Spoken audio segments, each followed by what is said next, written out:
Saddam Hussein, revered, hated, even demonized, till he was ousted, captured and sentenced to death. The end of an extraordinary life story. Brutality featured from his early years. He was born near Tikrit, now part of the so-called Sunni Triangle. His stepfather beat him regularly. He's remembered as wary and isolated. He used to carry an iron bar to protect himself from stray dogs or other people. Society neglected Saddam when he was a child.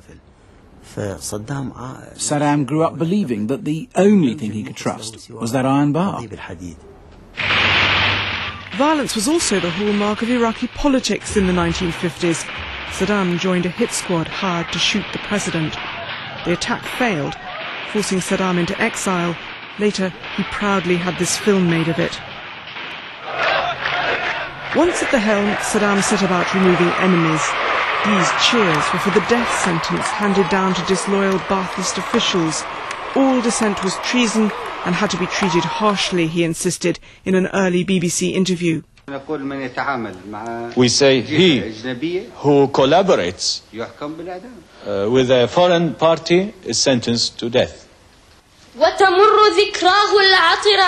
And side by side with the tyrant, the father figure, intent on modernizing Iraq, lifting his people out of poverty, instilling new ambition. I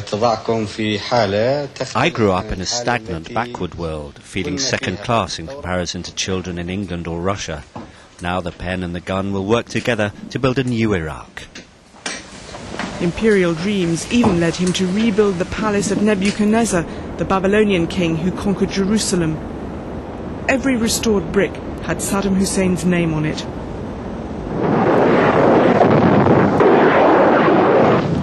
But its first foray was eastwards, an attack on Iran in 1980, within months of becoming president. The 8-year war crippled both economies and killed 1 million people.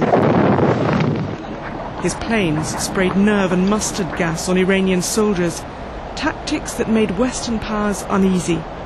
But they feared Iran's Islamic Revolution more, so Saddam Hussein was given military and intelligence help. But new horrors were to follow. A cruel campaign against Kurds in northern Iraq, giving Saddam Hussein the dubious honour of being the first leader to turn chemical weapons on his own people. But with his next invasion, he overreached himself. In 1990, Iraqi tanks poured into Kuwait to seize its oil fields, reclaiming Iraq's territory, according to Saddam. But to the West and most of the Arab world, this was pure aggression. From being a leader to be reckoned with, he'd become an international pariah, a grand coalition massed to repel the invasion. But Saddam's mother of all battles never materialized. Bombed and abandoned cars and tanks was all that was left of his army.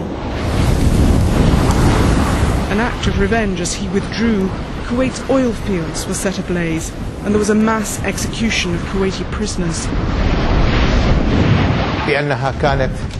In his bunker, Saddam Hussein was focused on survival. President Bush Sr. refused to take the war to Baghdad and appealed instead to Iraqis to overthrow him. But insurrections came to nothing. In the south, Saddam Hussein unleashed his Republican Guard on rebellious Shias, the start of a wave of repressions to reimpose an iron grip on the country. He executed the head of the General Security. He executed the head of intelligence. He poisoned and killed another head of intelligence. He poisoned and killed another head of General Security. I was convinced that if I hadn't left Iraq, I wouldn't have been alive by now. He even killed his own sons-in-law after they defected to Jordan and unveiled his secret illegal warfare program. He lured them back to Iraq and then disposed of them. Saddam Hussein's ambition to lay hands on weapons of mass destruction went back some years. He gloated in public over smuggled pieces of nuclear technology. So, in 1991, after the end of the Gulf War, UN inspectors flew in to seek out and destroy his stockpiles. A game of cat and mouse ensued as Saddam's officials tried to hide the evidence. Puts you in clear violation of the Security Council resolution. The inspectors found much more than they'd bargained for. Huge vats of anthrax at this site. Iraqis claimed they never meant to deploy it as warfare. But in a nearby river, the inspectors dredged up specially adapted missiles. By the time they were kicked out in 1998, suspicion had grown that Saddam must be hiding more and could now develop weapons unmonitored. Not just Saddam was becoming increasingly isolated. Under siege from crippling UN sanctions, so were his people. But for President Bush and Tony Blair, he was now part of the target in the so-called war on terror, an aggressive, secretive leader, eager for illegal weapons and prepared to use them. Despite international misgivings, they argued getting rid of him would make the world and Iraq safer. Saddam Hussein's regime is a grave and gathering danger. To suggest otherwise is to hope against the evidence.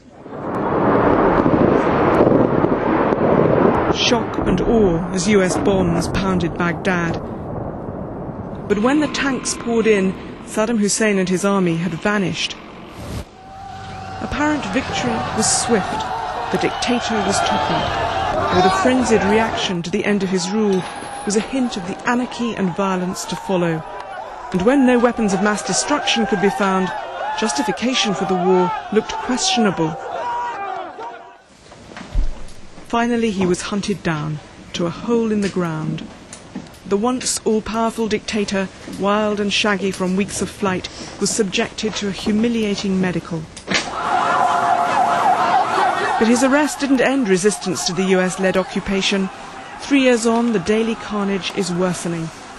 Some are even nostalgic for the rigid control of Saddam's years compared with today's nightmarish chaos.